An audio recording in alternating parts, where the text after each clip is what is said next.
Listen up, you moon landing deniers and flat earthers. NASA is going back to the moon after more than 60 years. And guess what? They're building a permanent base on the moon so that we can use it to travel to other planets. Next up, Mars. What is happening, space potatoes? This is InformOverload, where we tell you about the most interesting news stories we find on the internet. I'm Charlotte Dobre, and smash that subscribe for updates on daily news that you actually want to hear about. And if you aren't following us on social media, make sure you do that, and I won't ever make this voice again. Before I get into this video, tell me, would you live on Mars, even if it meant never returning to Earth? I mean, I don't hate living on Earth enough to live on a big red potato for the rest of my life, but that's just me. Let me know down in those comments. So I just watched an epic hype video made by NASA where they say they're going back to the moon and staying there. The video is voiced by Mike Rowe, and you hear his voice say, "We've taken giant leaps and left our mark in the heavens. Now we're building the next chapter, returning to the moon to stay, and preparing to go beyond. We are NASA, and after 60 years we're just getting started." Yes! Go NASA! That is what I'm talking about!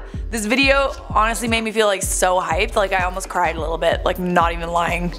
I really like space, okay? It makes me emotional. If you want to watch the whole video, check out the story link in the description down below. So NASA is going to build a permanent space station on the moon so that astronauts can go from the moon to Mars. Why didn't we think of this before? It's so simple. Go to the moon and then go to Mars.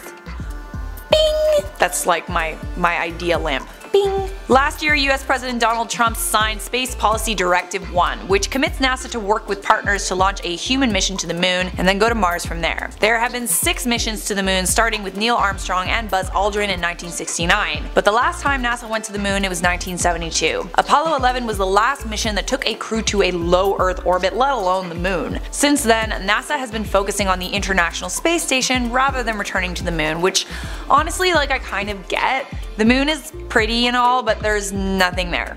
There's some rocks, there's some craters, maybe some dormant volcanoes, but that's about it. There definitely aren't aliens up there. Why spend billions of taxpayer dollars on going to the moon again when we already know enough about it? But setting up a permanent base on the moon and then using that base to travel to other planets, now that is something I can get behind. I mean, I'm Canadian, so my tax dollars aren't going to be spent on that, but I support it.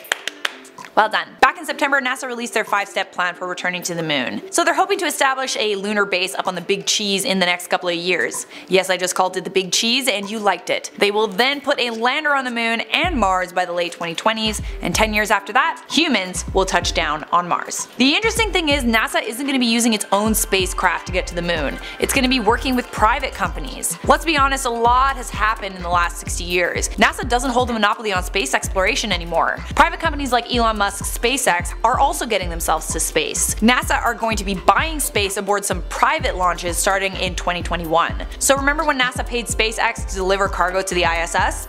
It'll be kind of like that. A commercial moon market, if you will.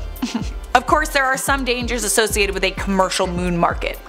Many private spacecraft will have issues both landing on the moon and staying there. Some won't be able to survive a night on the moon where temperatures drop to negative 170 degrees Celsius. I'm not even going to do the conversion for that because all of you people in the Fahrenheit department are just weird.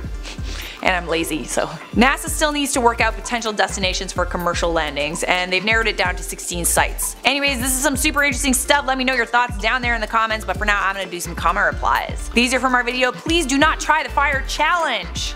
Just a reminder, don't do it. Kurt Burke said, wow, that's a fun name, Kurt Burke. Holy crap, why is the human race a thing? Humans are pretty dumb in the grand scheme of things. You don't see animals purposefully lighting themselves on fire. Do you know why?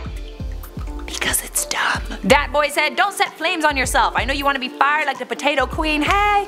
But all you gotta do is join our potato cult by subscribing. Much less painful. Agreed 100%.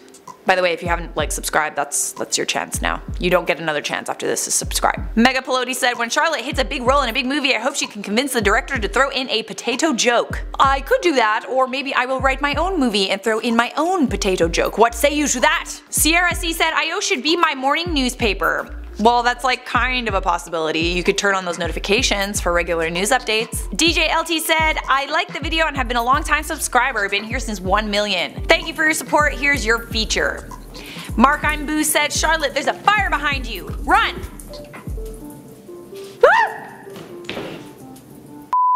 Welcome to the end screen. Thanks for spending a few of your valuable minutes with us. If you want to keep watching IO, why don't you check out this playlist and turn on those notifications by clicking the bell so I can see you in the next IO video.